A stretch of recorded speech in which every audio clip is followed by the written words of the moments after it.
Welcome, in front of me is a DORO 8035, and today I will show you how to format the SD card. So to get started, you want to open up Settings.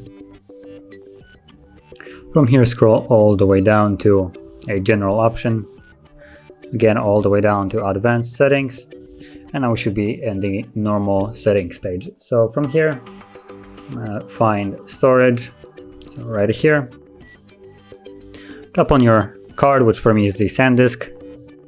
It will take you to the storage itself, and from here you want to tap on the three dots, go into Storage Settings, and you will find the Format option. Tap on it, gives you a message that will remove all the data from it. So if there is anything that you want to keep, you might want to back it up before you begin this process, otherwise you will lose it all.